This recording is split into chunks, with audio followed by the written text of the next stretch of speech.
Hello students, very good morning. So this is lecture number 2 of unit first, that is introduction of working stress method. So in this particular lecture we are going to discuss about the type of RCC beam and what is concept of working stress method and what is different permissible stresses in concrete of different grade of concrete.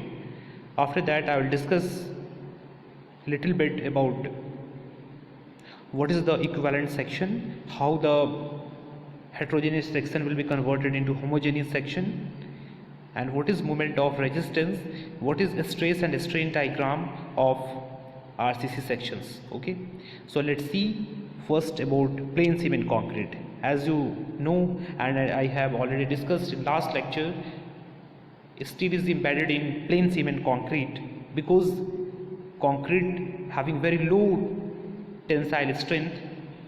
That's why we embed steel, because steel has a very good ductility and steel take up the tensile loads in the RCC sections. That's why we embed the steel in the RCC sections. Okay, that all I have already discussed in last lecture. Okay, so let's discuss about the type of RCC beam. Okay, so as you see on the screen board, that is a beam, that is a singly reinforced beam. Okay students, सबसे पहले हम discuss कर लेते हैं types of beam के बारे में. ठीक है, जैसे कि आप यहाँ पे इमेज में देख पा रहे हैं, बीम का सर्टेन एक विड्थ होता है और ये डेप्थ होता है. That is the cross section of beam. ये बीम का एक क्रॉस सेक्शन को बनाया गया. इस तरीके से आप ऐसे बीम देखते हैं तो आप लोगों ने ड्राइंग पढ़ा है. इसके क्रॉस सेक्शन को अगर हम एक सेक्शन कट करें तो यहाँ पे हमें क्या दिखेगा, एक विड्थ दिखेगा और एक डेप्थ दिखेगा. ओके, इसके बाद में इसके अंदर में जो भी हमारे स्टील प्रोवाइड किए गए वो स्टील भी दिखेंगे. तो इसके बॉटम मोस्ट जोन में एक्चुअली में ये न्यूट्रल एक्सिस है और न्यूट्रल एक्सिस के नीचे हमारा जो होता है टेंसाइल जोन होता है. कौन सा जोन होता है, टेंसाइल जोन. और न्यूट्रल एक्सिस के ऊपर कंप्रेशन जोन होता है. ओके, सो हमेशा हम स्टील को प्रोवाइड करते हैं टेंसाइल जोन में. किस जोन में, टेंसाइल जोन में हम स्टील को क्या करते हैं, प्रोवाइड करते हैं. सो यहाँ पे टेंसाइल जोन में यहाँ पे स्टील को प्रोवाइड किया गया है. ठीक है, जिसकी एरिया AST है. ओके, जिसको लिखा गया है टेंशन स्टील. ठीक है, कैपिटल D जो है overall depth of the beam है. ये क्या है, capital D overall depth of the beam. और जो स्मॉल d देख रहे हैं, जो टॉप यहाँ से लेकर के इसके रिइंफोर्समेंट तक दिख रहा है, ये हम कहते हैं इसको इफेक्टिव डेप्थ. याद रखिएगा, स्मॉल d को इफेक्टिव डेप्थ कहा गया है और कैपिटल D जो टोटल डेप्थ है बीम का, उसको कहा गया है टोटल डेप्थ. ठीक है, और टॉप मोस्ट से लेकर के स्टील के तक जो हमारा डेप्थ दिख रहा है उसको कहते हैं हम लोग इफेक्टिव डेप्थ. ठीक है, जब हम सिर्फ इसका टेंशन जोन में स्टील को इम्बेड करते हैं, डालते हैं, तो उसे कहा जाता है सिंगली रिइंफोर्स्ड सेक्शन. क्या कहा जाता है, सिंगली रिइंफोर्स्ड सेक्शन. जब यही स्टील उसके दोनों पार्ट में, यानी कि उसके कंप्रेशन जोन में भी डाल दिया गया है, उसका टेंशन जोन दोनों में डाल दिया गया है. Okay, that is called the doubly reinforced section. उसके क्या कहेंगे हम लोग, डबली रिइंफोर्स्ड सेक्शन. जिस तरीके से आप देख पा रहे हैं यहाँ पे कैपिटल D यहाँ पे जो दिख रहा है आपको, ये इफेक्टिव डेप्थ यहाँ पे दिखाया गया है. टोटल D जो है, टोटल जो है हमारा, जो टोटल डेप्थ है यहाँ से लेकर के यहाँ तक, ये है हमारा टोटल डेप्थ. ओके, लेकिन जो टॉप मोस्ट से लेकर के यहाँ स्टील तक का डेप्थ है, ये कहलाएगा यहाँ पे इफेक्टिव डेप्थ. इसको स्मॉल d से डिनोट किया गया है. ठीक है, ये टेंशन जोन के लिए है. ठीक उसी तरीके से जो हमारा कंप्रेशन जोन में जो स्टील रखा गया है, उसका जो हमारा डेप्थ है टॉप मोस्ट से लेकर के यहाँ तक का, इसको d' से दिखाया गया है. इसको भी कहा जाता है इफेक्टिव डेप्थ. ये कहा जाएगा effective depth of compression steel. क्या कहा जाएगा, जो कंप्रेशन स्टील है, यानी कंप्रेशन जोन में जो स्टील डाला गया है उसका इफेक्टिव डेप्थ. और ये जो डेप्थ हमारा दिख रहा है स्मॉल d, यहाँ पे लिखा गया है effective depth of tension steel, है ना, टेंशन स्टील के लिए. चूंकि डबली रिइंफोर्स्ड सेक्शन के अंदर में यहाँ पे दो स्टील होते हैं, एक वहाँ पे कंप्रेशन जोन में डाले जाते हैं और एक यहाँ पे टेंशन जोन में डाले जाते हैं. यहाँ पे इसलिए d और d' का यूज़ किया गया है. जबकि यहाँ पे जो हमारा सिंगली रिइंफोर्स्ड सेक्शन है, वहाँ पे सिर्फ और सिर्फ स्टील जो है उसके टेंशन जोन में यूज़ किया जाता है. That's why we use here the small d only. Okay, ठीक इसी टाइप से एक और बीम होता है, इसको हम लोग कहा गया है टी बीम्स. ठीक है, टी बीम. और जितने भी सारे बीम होते हैं घरों में आप देखते होंगे जनरली टी बीम होते हैं, क्योंकि जो हमारा वहाँ पे जो हमारा फ्लैट स्लैब होता है, फ्लैट स्लैब को बीम के साथ में यहाँ पे मोनोलिथिकली कास्ट किया जाता है. आप रूम में भी देख सकते हैं, अपने बड़े बड़े बिल्डिंग्स में भी देख सकते हैं. तो बेसिकली स्लैब को बीम के साथ कास्ट किया जाता है और ये कहलाता है हमारा टी बीम. और जितने भी सारे आप देखते हो बिल्डिंग्स वगैरह में अंदर में जो भी बीम्स प्रोवाइड किए जाते हैं, जनरली टी बीम्स होते हैं या फिर एल बीम्स होते हैं. ठीक है, बीम्स के बारे में आगे डिटेल्स में डिस्कस किया जाएगा जब आपको इस पे क्वेश्चंस को कराया जाएगा, बट बेसिकली इसके क्रॉस सेक्शन के बारे में आप समझ गए होंगे। बेसिकली जो हमारा बीम है इस तरीके से होता है, जैसे ही हम क्रॉस सेक्शन को कट करते हैं तो कुछ इस तरीके से क्रॉस सेक्शन हमारा दिखाई देगा, जिसका यहाँ पे विड्थ होगा और ये यहाँ पे डी जो है इफेक्टिव डेप्थ होगा, टोटल डेप्थ कैपिटल डी होगा, और नीचे में आपको यहाँ पे जो स्टील होगा तो स्टील दिखेगा। अगर डबल इन्फोर्स सेक्शन है तो यहाँ पे स्टील है तो ये स्टील दिखेगा कट करने के बाद में। आई होप कि यहाँ पे क्रॉस सेक्शन समझाने की मुझे ज़रूरत नहीं है। क्रॉस सेक्शन मतलब जिस सेक्शन को आप कट कर रहे हैं, कट करने के बाद जो पार्ट आपको दिखेगा, ठीक है, तो वहाँ पे जो चीज़ आपको दिखेंगी वो सारी चीज़ें क्रॉस सेक्शन के अंदर में डिटेल्स में दिखाई जाती हैं। तो ये सारी चीज़ें हैं बीम्स के बारे में, ठीक है। मुझे लगता है कि थोड़ा बहुत आइडिया आपको हो रहा होगा। आपने बेसिकली जब ड्राइंग पढ़ा होगा, सिविल इंजीनियरिंग ड्राइंग, उसके अंदर में आपने क्रॉस सेक्शन के बारे में आपको जानकारी हुआ होगा, ठीक है। ठीक उसी चीज़ के बारे में यहाँ आपको बताया जा रहा है। बीम का ये क्रॉस सेक्शन है, ठीक है। जब भी हम इस तरीके से बीम बना रहे हैं, बी और डी है और स्मॉल डी, मतलब आपको समझ में आना चाहिए कि हम क्रॉस सेक्शनल ड्राइंग की बात कर रहे हैं, बीम की क्रॉस सेक्शनल ड्राइंग की बात कर रहे हैं। ओके, चलिए आगे देख लेते हैं।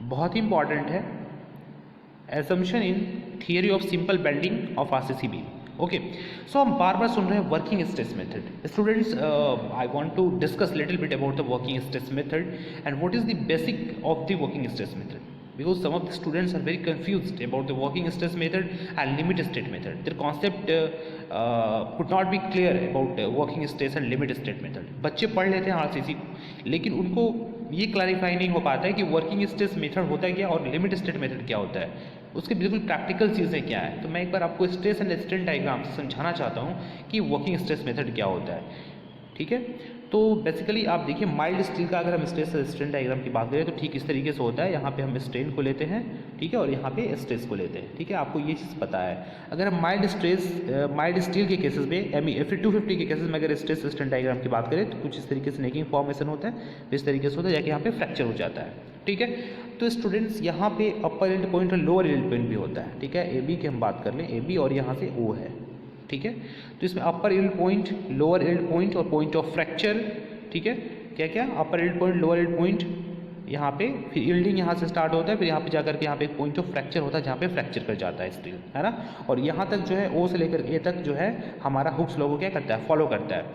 तो देखिए यहाँ पे बेसिकली आपको समझना क्या है कि देखिए, हम स्टील का यूटिलाइज पूरा से पूरा कर सकते हैं या उससे कम भी कर सकते हैं, क्योंकि स्टील का जो मेनली डक्टिलिटी होता है वो अच्छा होता है माइल्ड स्टील के केसेस में, है ना। तो देखिए आप यहाँ पे अगर यहाँ पे हम स्टील को चाहे तो हम यहाँ तक भी इसके स्ट्रेंथ को यूज़ कर सकते हैं, यहाँ तक, ठीक है, ये जो आप देख रहे हैं यहाँ तक, या फिर हम चाहें अगर स्टील के स्ट्रेंथ को यूज़ करना चाहे तो बिल्कुल लास्ट पॉइंट तक जाकर के यूज़ कर सकते हैं, यहाँ तक, ठीक है। देखिए ये वर्किंग है और ये हमारा लिमिट है बिल्कुल, ठीक है। मतलब अगर यहाँ तक हम करें, वर्किंग तक स्टील का जो हमारा प्रॉपर्टी है उसका यूज़ करें तो ये हमारा कहलाएगा वर्किंग स्ट्रेस मेथड। अगर हम बिल्कुल लिमिट तक, यानी उसके लास्ट पॉइंट तक, यानी पॉइंट ऑफ फ्रैक्चर तक जाकर के यूज़ कर रहे हैं उसके स्ट्रेंथ को, that is called limit state method, है ना। और जाहिर सी बात है, जब हम वर्किंग स्ट्रेस मेथड में अगर हम स्टील का यूज़ कर रहे हैं, दैट इज सेफ, ये ज़्यादा सेफ है। वर्किंग स्ट्रेस मेथड क्या है, ज़्यादा सेफ है, but at the same time यहाँ पे क्या होगा कि जो स्टील का स्ट्रेंथ है उसकी प्रॉपर स्ट्रेंथ को हम यूटिलाइज नहीं कर रहे हैं, that should be uneconomical. Working stress method के अंदर में हम अपने स्टील के वर्किंग स्ट्रेस तक ही यूज़ कर रहे हैं, लेकिन क्या है कि हमारा स्ट्रेंथ तो अच्छा होगा, बट हम स्टील के पूरे स्ट्रेंथ को यूटिलाइज नहीं कर रहे हैं, इसलिए हमारे पास जो स्ट्रेंथ ऑलरेडी रिजर्व है उसका भी यूटिलाइज हम नहीं कर पा रहे हैं। मतलब इसका कहने का मतलब है कि हम स्ट्रेंथ पूरे यूटिलाइज नहीं कर रहे, इसका मतलब क्या है कि ये अनइकोनॉमिकल है ना। मान लो कि हम Fe250 का यूज़ कर रहे हैं, बट हम उसके काफ़ी कम लोड दे रहे हैं, स्टील पे, तो ठीक है कम लोड तो दे रहे हैं, लेकिन कहने का मतलब है कि ये जो स्टील है जिसका ज़्यादा स्ट्रेंथ है उसको हम कम ही यूटिलाइज कर पा रहे हैं। इसका मतलब है क्यों, क्या है, अनइकोनॉमिकल हो जाएगा। जाहिर सी बात है सेफ्टी ज़्यादा होगा, क्योंकि मान लो कि कोई भी चीज़ है, मान लो कोई भी मोटरसाइकिल है, कोई भी चीज़ है, आप वहाँ पे उसका कैपेसिटी 200 टन का है ना, कोई भी गाड़ी उसका 200 टन का कैपेसिटी है, ठीक है। आप उस पर लोड दे रहे हो 100 टन, कितना लोड दे रहे हो 100 टन। जाहिर सी बात है फैक्टर ऑफ सेफ्टी इसका आप 50% लेकर के चल रहे हो, और 110 में कभी भी ये क्या होगा, फेल नहीं होगा, ठीक है। लेकिन दूसरी तरीके से आप अगर देखो, हम जब 200 टन लोड को दे सकते हैं तो हम 100 टन ही क्यों देंगे, 100 टन हम दे रहे हैं, इसका मतलब है कि सेफ है, बट दूसरे तरीके से क्या है, अनइकोनॉमिकल है, मतलब हमारे लिए महंगा है, ठीक है। जब हम 200 टन लेके जा सकते हैं, फिर हम 100 टन ही क्यों ले जा रहे हैं, तो 100 टन ले जा रहे हैं तो सेफ है, बट ये अनइकोनॉमिकल है। अब अगर हम लिमिट स्टेट की बात करें तो 200 टन अगर कैपेसिटी है तो हम 180 टन लेके जा रहे हैं या 170 टन लेकर के जा रहे हैं। इसका मतलब है कि हम इसके प्रॉपर स्ट्रेंथ को यूटिलाइज कर रहे हैं इसके प्रॉपर स्ट्रेंथ को यूटिलाइज कर रहे हैं, हाँ, लेकिन इसके कंपैरिजन में ये थोड़ा सा अनसेफ है, ठीक है, मतलब थोड़ा सा इसमें रिस्क है। लेकिन हम लिमिट स्टेट के केसेस में ऐसा नहीं है कि फेल हो जाएगा हमारा स्ट्रक्चर, हमारा सेफ्टी रहेगा, हमारा फैक्टर ऑफ सेफ्टी रहेगा, ठीक है, बट वर्किंग से कम होगा, ठीक है। तो जितने भी सारे बीम है, जितने भी सारे स्लैब है, जितने भी सारे कॉलम्स हैं, बेसिकली इन सारे का डिज़ाइन हम लिमिट स्टेट मेथड से, मतलब इसको बिल्कुल उसके लास्ट तक जाते हैं जहाँ तक हमारे पास पॉसिबिलिटी है, ठीक है। यहाँ पे हम उसके स्ट्रेंथ को भी फाइंड आउट कर सकते हैं, मतलब वहाँ पे हमें अच्छा स्ट्रेंथ भी मिल पाता है और उसके साथ साथ हमें जो हमारे कंस्ट्रक्शन इकोनॉमी है वो भी हमें मिल पाता है। That's why we use limit state method mostly in the case of beam, slab, columns, in all structures.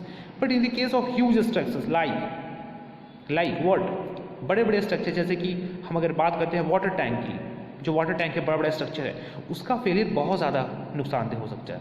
तो वो हमारा वाटर टैंक है या फिर सीलो, जो सीमेंट को स्टोर करने के लिए सीमेंट इंडस्ट्रीज़ के अंदर में सीलो बनाया जाता है। सीलो मतलब समझिए बेसिकली कि एक कंटेनर होता है सीमेंट कंक्रीट का बना हुआ, जिसके अंदर में हम सीमेंट को स्टोर करते हैं, उसको सीलो कहा जाता है। वाटर टैंक कह लो, डोम कह लो, डोम मतलब जो गुंबद देखते हैं बड़े बड़े, उन सारी चीज़ों में हम वर्किंग स्ट्रेस मेथड का यूज़ अभी भी करते हैं। बट जो भी है बिल्डिंग में बीम देखते हो, कॉलम देखते हो, स्लैब देखते हो, इन सारी चीज़ों में हम लिमिट स्टेट का ही यूज़ करते हैं, ठीक है। मतलब वर्किंग स्ट्रेस में उसको वर्किंग तक ले जाएंगे, बट ये हमारा अनइकोनॉमिकल होगा क्योंकि पूरे स्ट्रेंथ को हम यहाँ पे यूटिलाइज नहीं कर पा रहे हैं। बट लिमिट स्टेट के अंदर में हम उसके पूरे स्ट्रेंथ को यूटिलाइज कर रहे हैं और वहाँ पे फैक्टर ऑफ सेफ्टी थोड़ा कम है, लेकिन हमें स्ट्रेंथ पूरा मिल पा रहा है, तो हम लिमिट स्टेट को यूज़ करते हैं बीम, स्लैब, कॉलम, इन सारी चीज़ों के लिए, ठीक है। बट फर्स्ट चैप्टर इसमें आपको वर्किंग स्ट्रेस मेथड के बारे में पढ़ना है। इससे बेसिकली 1-2 क्वेश्चन हम लोग करेंगे वर्किंग स्ट्रेस मेथड पे, और ज़्यादा से ज़्यादा क्वेश्चन हमको लिमिट स्टेट पे करना है जो कि आपके सिलेबस में दिया गया है, ठीक है। तो मुझे लगता है कि वर्किंग स्ट्रेस और लिमिट स्टेट के केसेस में जो आपके डिफरेंसेस है वो क्लेरिफाई हो पाए होंगे, ठीक है। हर एक चीज़ें बुक में नहीं लिखी हुई रहेंगी, कुछ चीज़ आपको समझना पड़ेगा, ठीक है, क्योंकि जब हम पढ़ाते हैं तो बहुत सारे बुक का जो समरी होता है वहाँ पे आपको डिलीवर करते हैं, तो इस चीज़ आपको ध्यान में रखना है, ठीक है। चलिए तो आगे हम देख लेते हैं जो एजम्पशंस हैं, that is very important. Examinations में एजम्पशन आते हैं तो आपको ये समझना है कि कौन कौन से डिफरेंट एजम्पशंस हैं जो कि एज्यूम किए गए हैं, ठीक है, वर्किंग स्ट्रेस मेथड के केसेस में, ठीक है। सो पहला ये जो एजम्पशन आप देख रहे हैं ये IS 456/2000 के अकॉर्डिंग है, जो मैंने बताया था RCC का कोड है, इंडियन स्टैंडर्ड 456/2000, उस कोड के अकॉर्डिंग क्या क्या एजम्पशंस है। A section which is plane before bending remain plane after bending, है ना, मतलब वैसा सेक्शन जो बेंडिंग से पहले अगर प्लेन था और बेंडिंग के बाद भी वो सेक्शन क्या होगा हमारा, ये सेक्शन जो है हमारा ऐसे प्लेन ही रहेगा, ये चीज़ याद रखना है आपको। The concrete and steel reinforcement are perfectly bonded, मतलब जो कॉन्क्रीट और स्टील है जो आप RCC के अंदर में इम्बेड कर रहे हैं, जो कॉन्क्रीट के अंदर में इम्बेड कर रहे हैं, परफेक्टली क्या है, बॉन्डेड है, एक दूसरे से बंधा हुआ है। All tensile stresses are taken by steel and none of the by concrete, ये भी समझना है कि जो भी टेंसाइल स्ट्रेस लिए जा रहे हैं और सिर्फ स्टील के द्वारा लिए जाते हैं, कॉन्क्रीट के द्वारा नहीं लिए जाते, ये अजम्पशन है, okay. The stress strain relationship of steel and concrete under working load is straight line, ठीक है, जो स्ट्रेस एंड स्ट्रेन रिलेशनशिप है स्टील एंड कॉन्क्रीट का वर्किंग लोड के अंदर में वो स्ट्रेट लाइन होगा, ठीक है। The model of elasticity ES and EC are constant, कहने का मतलब है जो मॉडुलस ऑफ इलास्टिसिटी है स्टील का और कंक्रीट का वो कांस्टेंट है, okay. The modular ratio M has the value 280 divide by 3 sigma CBC, ये आपको याद रखना है एज पर दी IS 456/2000। जो मॉडुलर रेशियो है M, जिसको M से डिनोट करते हैं, ये क्या होता है बेसिकली स्टील और कंक्रीट का मॉडुलर इलास्टिसिटी का रेशियो होता है, यानी M की अगर बात करें तो ES बाई EC, कहने का मतलब है Young's modulus of elasticity of steel divide by में Young's modulus of elasticity of concrete, okay, that is called modular ratio and in the code it is given by the 280 divide by में 3 sigma CBC, okay, जहाँ पे sigma CBC क्या है, permissible bending stresses, ठीक है, क्या है, permissible bending stresses, जिसको सिग्मा CBC से डिनोट किया गया है। B से बेंडिंग और बेंडिंग कॉम्प्रेशन, BC से बेंडिंग कॉम्प्रेशन, मतलब बेंडिंग कॉम्प्रेशन में जितना परमिसिबल स्ट्रेस है उसको सिग्मा CBC से डिनोट किया गया है, ओके। नेक्स्ट जो कि न्यूटन पर mm स्क्वायर में होगा, ठीक है, जो आपका मॉडुलर रेशियो है, सॉरी सिग्मा CBC जो है क्या है आपका जो परमिसिबल कॉम्प्रेसिव स्ट्रेंथ है कंक्रीट का बेंडिंग में, वो न्यूटन पर mm स्क्वायर में होगा, ठीक है। There are no initial stresses in steel and concrete, steel and concrete के अंदर में कोई भी इनिशियल स्ट्रेस नहीं होगा। So you should must remember these things because in examination they may be asked, ठीक है। इस टाइप के क्वेश्चन पूछे जा सकते हैं। What is the different assumption as per Indian standard 456/2000 in working stress method, then at that time you should write that, okay. तो आपको उस समय ये लिखना पड़ेगा, ओके। चलिए आगे बढ़ते हैं।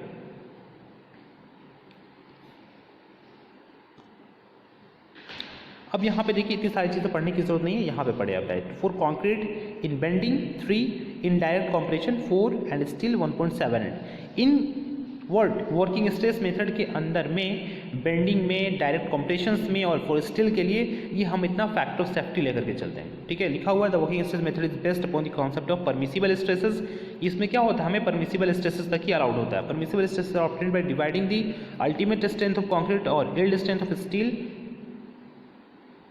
0.2% of proof stress by appropriate factor of safety. The factor of safety used in working stress method are, जो factor of safety यूज किया जाता है वर्किंग स्ट्रेस मेथड के अंदर में, बेंडिंग कॉम्प्रेशन में 3, डायरेक्ट कॉम्प्रेशन में 4 और स्टील के लिए 1.78, ठीक है।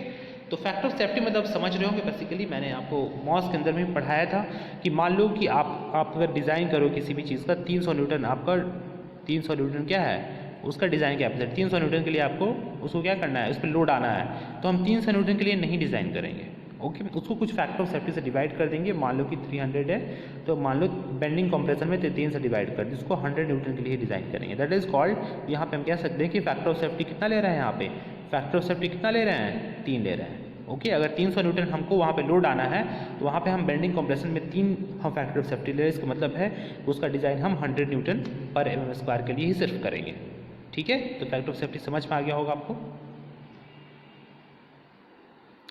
अब देखिए ये सारी चीज़ें, इसको आपको राइट डाउन नहीं करना है, इससे पहले जो भी मैंने बताया उसको नोट्स पर राइट डाउन करना है। ये सारी चीज़ें राइट डाउन नहीं करनी है, ये सारी चीज़ें टेबल है IS 456 के अंदर में, उसको कोड से देकर के यूटिलाइज करना है। बट यहाँ पे बेसिकली मैं आपको बता दे रहा हूँ क्या क्या है, क्या क्या टर्म्स है, ठीक है, ताकि आपको जब आप टेबल को पढ़े तो वहाँ पर आपको दिक्कत नहीं आए। देखिए यहाँ पे बेसिकली लिखा हुआ है grade of concrete, permissible stresses in compression, यहाँ पर लिखा हुआ permissible stresses in bond, okay. तो बेसिकली आपको यहाँ पे परमिसिबल स्ट्रेसेस इन कॉम्प्रेशन समझना है। बॉन्ड के बारे में आगे जब हम बॉन्ड जो चैप्टर पढ़ाएंगे बॉन्ड एंड डेवलपमेंट लेंथ, वहाँ पे इसके बारे में डिस्कस किया जाएगा, ओके। आपको सिर्फ यहाँ तक अभी समझना है। देखिए यहाँ पे ग्रेड ऑफ कॉन्क्रीट दिया गया M15 के लिए बेंडिंग कॉम्प्रेशंस में अगर हम बात करें तो 5 है। डायरेक्ट की बात करें, डायरेक्ट में सिग्मा CC जो है ये 4 है, ठीक है। उस तरीके से M20 के लिए 7 है, 5 है यहाँ पे डायरेक्ट कॉम्प्रेशन में।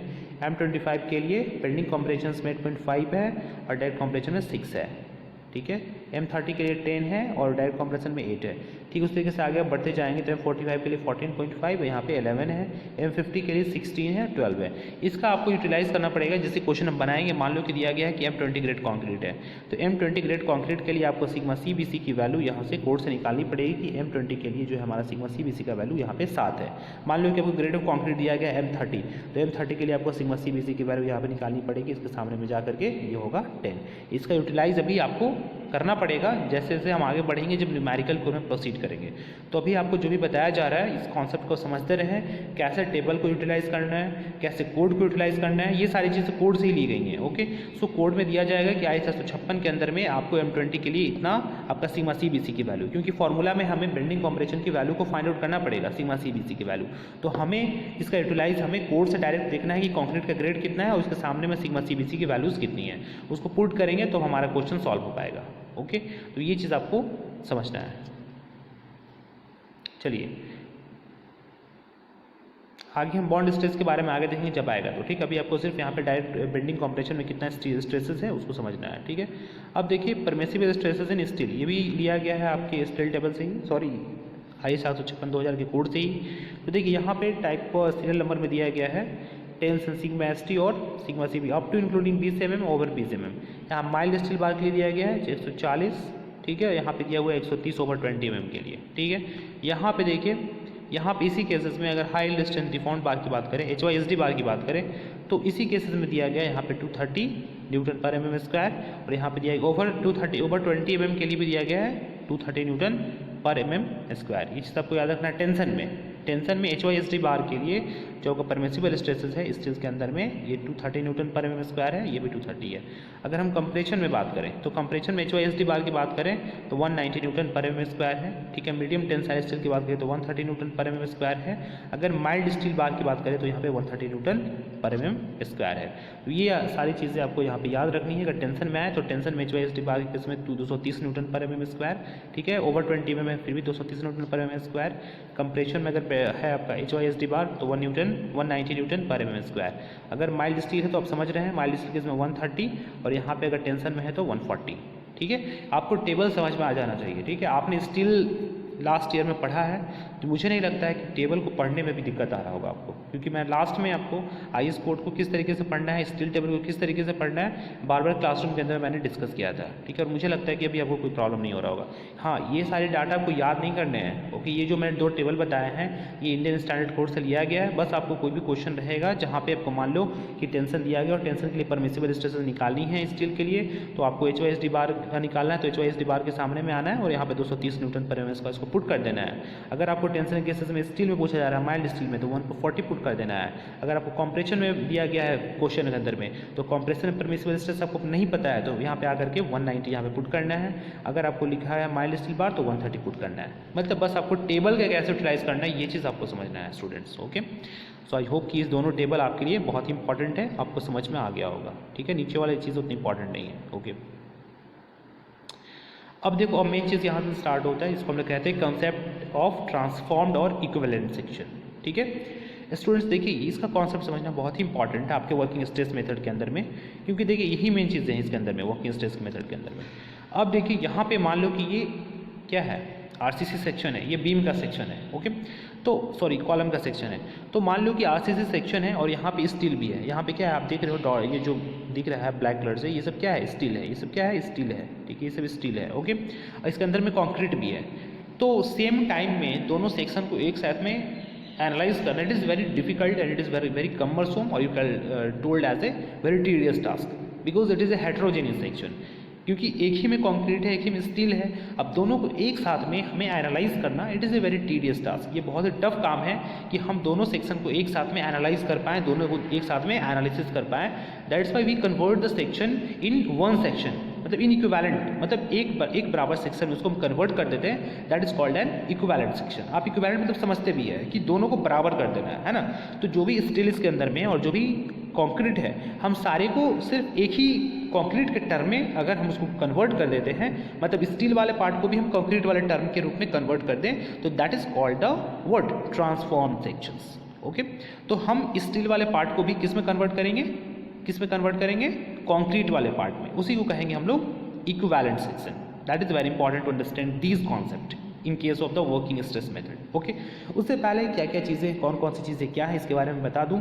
As is the area of cross sections, S is the area of concrete, AST is the area of steel, M is the modular ratio, that is called ES by EC, Young's modulus of steel divided by Young's modulus of concrete.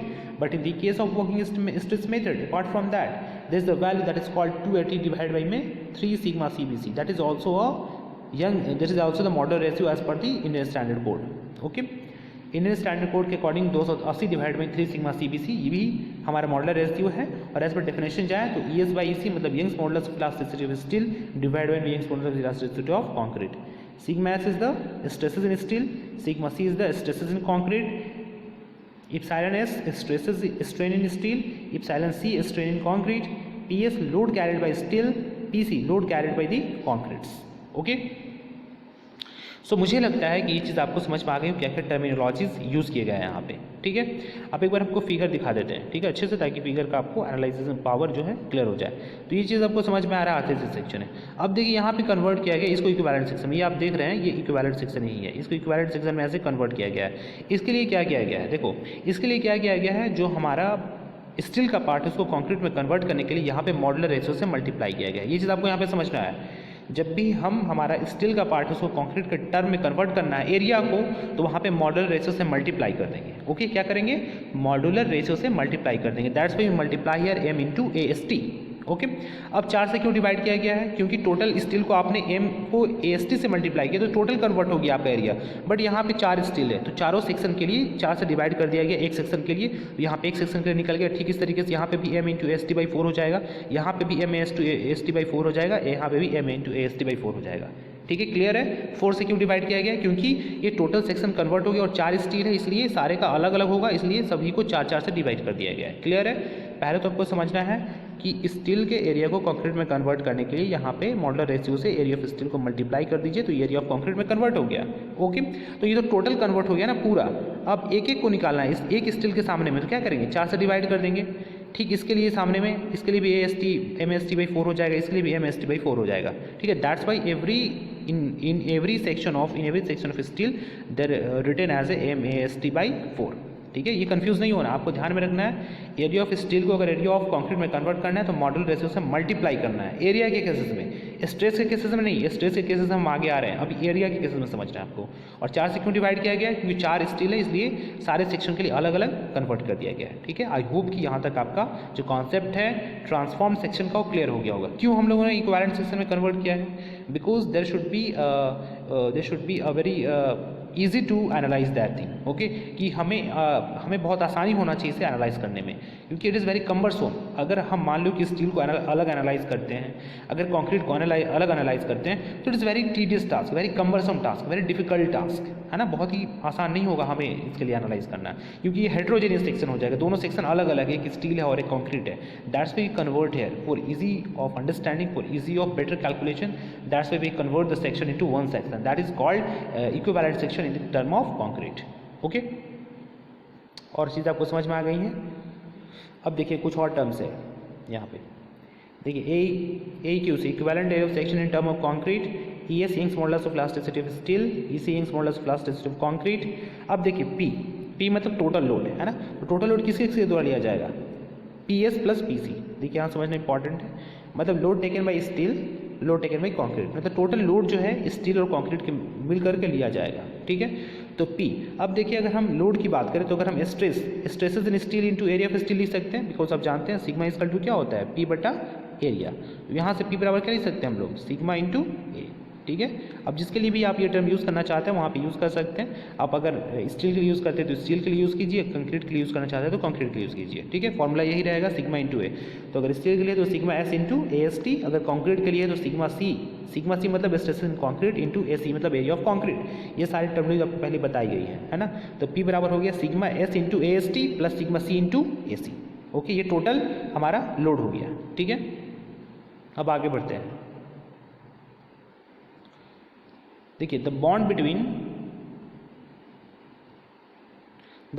Steel and concrete is assumed to be perfect, so the strain in steel and the surrounding concrete will be equal. ये हमारा assumption ही था हमारा किसका, working stress method का, कि जो bond है steel और कंक्रीट के अंदर में क्या होना चाहिए, परफेक्ट होना चाहिए। इसके लिए बॉन्ड कब परफेक्ट होगा, जब हमारे दोनों में स्ट्रेन इक्वल होगा। मतलब अगर स्ट्रेन हमारे स्टील और कंक्रीट दोनों में अगर स्ट्रेन इक्वल हो तभी जाकर के बॉन्ड क्या हो जाएगा, परफेक्ट हो पाएगा। ठीक है, अब हम लोग जानते हैं स्ट्रेन इक्वल टू क्या होता है, stress divide by Young's modulus of. ठीक है, तो stress divide by Young's modulus, so ES को लिख सकते हैं sigma S by ES by using of this formula. ठीक है, अब जो बेसिक फार्मूला ये है, अब इसके लिए आपको जिसके लिए यूज़ करना है, अगर स्टील के लिए यूज़ करना है तो सिग्मा S बाई ES हो जाएगा, कंक्रीट के लिए यूज़ करना है तो सिग्मा C बाई EC, जहाँ पे सिग्मा C क्या है, stress in concrete divide by Young's modulus of concrete. ठीक है, यहाँ पे आप सॉल्व करेंगे क्रॉस मल्टीप्लिकेशन करके, तो सिग्मा S बराबर लिख सकते हैं ES बाई, इसको क्रॉस मल्टीप्लिकेशन ऊपर चला जाएगा तो ES by EC into sigma C। ठीक है, अब देखिए मैंने एक टर्म आपको समझाया था मॉडुलर रेशियो। तो मॉडुलर रेशियो जो होता है, मॉडुलर रेशियो क्या होता है, ES बाई EC होता है, मतलब Young's modulus of elasticity of steel divide by Young's modulus of elasticity of concrete, that is called modular ratio. ठीक है, in general, but in the case of as per IS 456 it is what 280 divide by में 3 sigma CBC, जो मैंने आपको पहले बताया है। यहाँ पे सिग्मा S बराबर क्या लिख सकते हैं, ES बाई EC की जगह पे M लिख सकते हैं, और यहाँ पे M लिख दिए, और यहाँ पे M लिख दिए, और यहाँ पे sigma C as it is रहेगा। तो यहाँ से हम लिख सकते हैं सिग्मा C, अब यहाँ सिग्मा C और क्या लिख सकते हैं, सिग्मा S बाई M। यहाँ से एक बहुत इंपॉर्टेंट ऑब्जर्वेशन मिल रहा है हमें कि जब भी हमें स्ट्रेसेस इन कंक्रीट निकालना हो तो हम स्टील के स्ट्रेसेस में मॉडुलर रेशियो से डिवाइड कर देंगे। That is very important conclusion from this particular equivalent section, कि जब भी आपको स्ट्रेसेस इन कंक्रीट निकालना हो, ठीक है, तो stresses in steel by M कर देंगे। ठीक है, मतलब अगर स्ट्रेसेस इन स्टील आपको निकालना है इन टर्म ऑफ कंक्रीट तो वहाँ पे सिग्मा S बाई M करेंगे आप।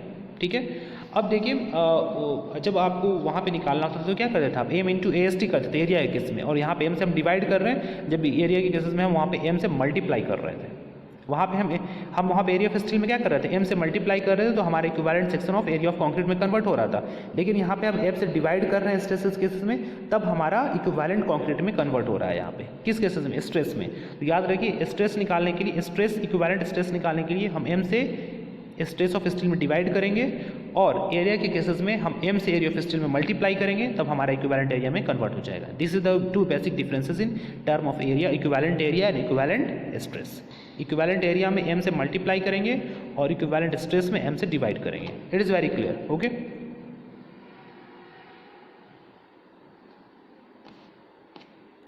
अब देखिए P बराबर हम लोगों ने जो यहाँ पे लिखा था, P इज इक्वल टू, यहाँ पे आपने देखो यहाँ पे लिखा था, क्या लिखा था, sigma S into A S T plus sigma C into A C. अब इसी टर्म को यूज़ करेंगे, इसी इक्वेशन को वहाँ पे इसी टर्म को यूज़ करेंगे वहाँ पे और पुट करेंगे, ठीक है। देखो यहाँ पे था सिग्मा S इंटू क्या था, एस टी था, तो सिग्मा S की जगह पे हम क्या लिख सकते हैं, यहाँ पे सिग्मा S की जगह पे हम क्या लिख सकते हैं, सिग्मा S की जगह पे क्या लिख सकते हैं हम लोग, सिग्मा C इंटू एम लिख सकते हैं, फ्रॉम हेयर यहाँ से लिख सकते हैं ना। तो ये एक्चुअली में से हमारा जो एक्चुअल फॉर्मूला था, तो सिग्मा S था इंटू एस टी था, अब plus sigma C into A सी था, ये एक्चुअल इक्वेशन है हमारा, ठीक है। तो इसी इक्वेशन में हम पुट किए, तो सिग्मा S की जगह पे क्या लिख दिए, M into sigma C by using of this formula, okay, plus sigma C into A C as it is रहेगा। तो यहाँ से सिग्मा C हम कॉमन निकाल सकते हैं ना ऊपर में, तो सिग्मा C कॉमन निकालेंगे तो यहाँ पर हो जाएगा M into A S T plus A C, ठीक है।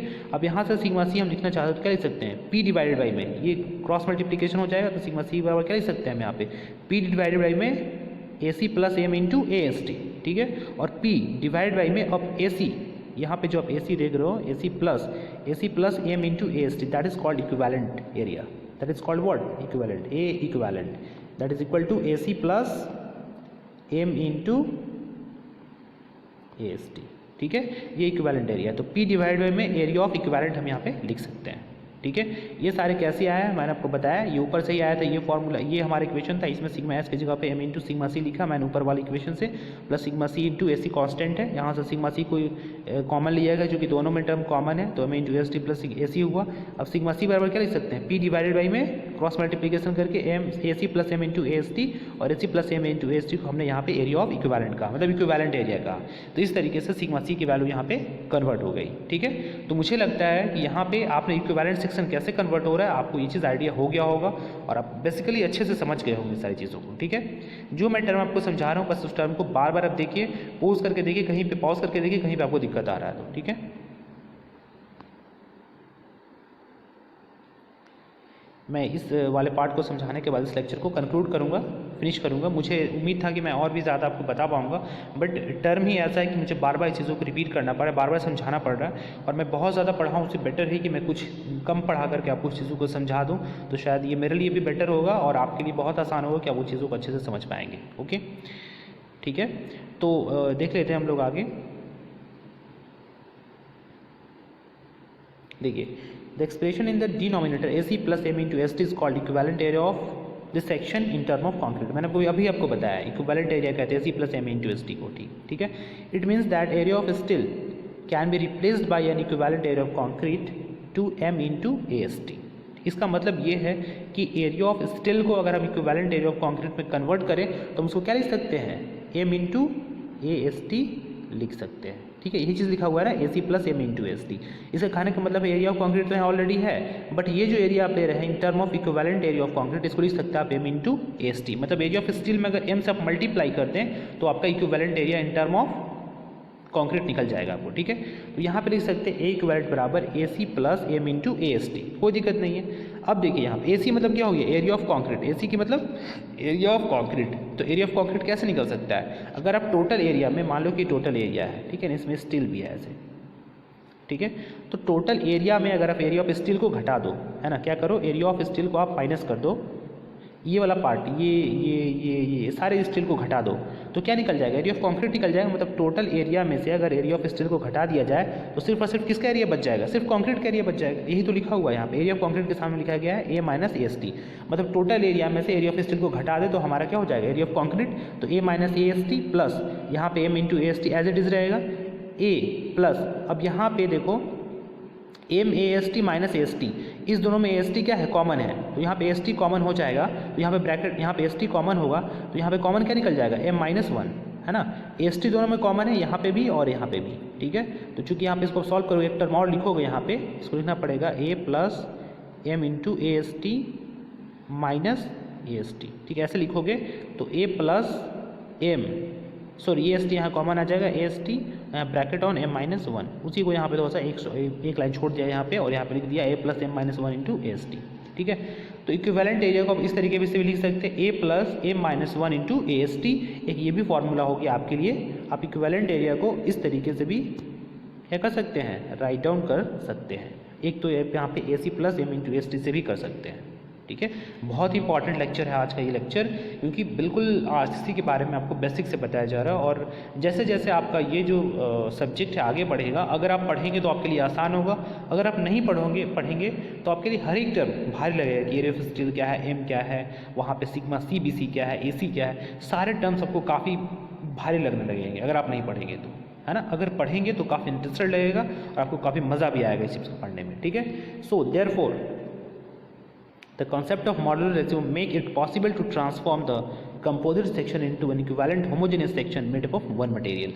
तो ये जो भी पॉसिबल हो पाया सिर्फ और सिर्फ मॉड्यूलर रेशियो के कारण पॉसिबल हो पाया, क्योंकि जैसे हम देख रहे थे कि एरिया ऑफ कंक्रीट निकाल रहे थे इन टर्म ऑफ स्टील, तो वहाँ पे हम M इंटू AST करते थे। अगर हम स्ट्रेसेस इन कंक्रीट निकाल रहे हैं इन टर्म ऑफ स्टील, तो हम वहाँ पे स्ट्रेसेस इन स्टील में M से डिवाइड करते थे, ठीक है। तो कहने का मतलब है कि यहाँ पे मॉड्यूलर रेशियो का बहुत ही इंपॉर्टेंस है। तो मॉड्यूलर रेशियो के कारण ही ये सारी चीज़ें पॉसिबल हो पाई हैं। फिर से मैं आपको एक बार बता दूँ, ये जो सेक्शन है ये क्यों लिया गया, ये इक्विवेलेंट क्यों कन्वर्ट किया गया, बिकॉज जो हमारा कंक्रीट एंड स्टील जो भी RCC के अंदर में होता है वो बिल्कुल हेट्रोजेनियस होता है। स्टील और कंक्रीट को एक बार में एनालाइज करना पॉसिबल नहीं है। That's why we convert the section into one section in term of concrete, that is called equivalent section, ठीक है।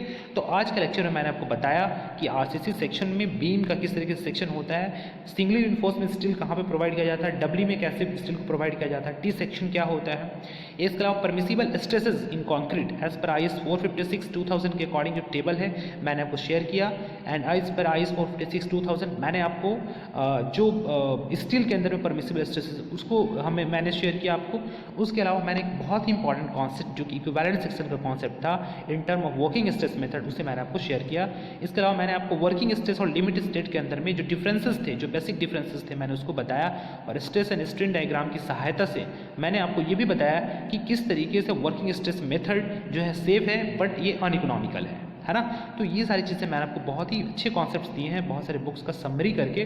तो मुझे उम्मीद है कि ये लेक्चर आपको काफ़ी अच्छा लगा होगा, और अगर आपको ये लेक्चर अच्छा लगा है तो अपने फ्रेंड्स को शेयर करें, और जितना ज़्यादा से ज़्यादा हो सके आपके जो भी कंसर्न में जो भी फ्रेंड है जो कि SBT से रिलेटेड जो भी कॉलेज में पढ़ते हैं उनको आप शेयर करें, ताकि उन्हें भी इस लेक्चर से हेल्प हो सके। Okay, and in this time of pandemic this is very important to transfer your study in online mode, because क्योंकि ये चीज़ आपके लिए बहुत इंपॉर्टेंट है, and it is very important to maintain the continuity. ऐसा होता है कि हम एक दिन पढ़ते हैं फिर 2 दिन नहीं पढ़ते हैं। सो हमारे अंदर ये होना चाहिए कि हम कंटिन्यूटी को बना करके रखें, ताकि जो भी हम पढ़ाई कर रहे हैं एक प्रॉपर वे में हमारा माइंड सेटअप रहे कि हमें पढ़ना भी है, ठीक है। तो ये चीज़ें आपके दिमाग में रहनी चाहिए, बिकॉज टाइम जो बच्चे जो है इस टाइम का प्रॉपर यूटिलाइज़ कर पाएंगे, ये उसके लिए बहुत ही इंपॉर्टेंट होता है कि अभी लॉकडाउन का समय है या जो भी कर्फ्यू चल रहे हैं, जो भी चीज़ें हैं अभी आप नहीं निकल पा रहे, तो इस समय का प्रॉपर यूटिलाइज़ करें। आप घरों में रह रहे हैं, आप बिल्कुल प्रॉपर यूटिलाइज़ करें। जो बंदे इसका यूटिलाइज़ करेंगे आगे, आई होप कि आगे जो भी एग्जामिनेशन आने वाले उसमें काफ़ी हेल्प होगा, क्योंकि ये काफ़ी टाइम जो है काफ़ी अच्छा नहीं है, बट हमारे लिए अगर हम बात करें, अगर आपको पूरा टाइम मिल रहा है बैठ करके पढ़ने के लिए, तो आप पढ़ें, ठीक है, टाइम का यूटिलाइज़ करें, ठीक है। So thank you everyone for watching this session. So I think you are very familiar with all of the term associated with the very second lecture. Okay, so thank you students for watching this session. Thank you everyone. God bless you all.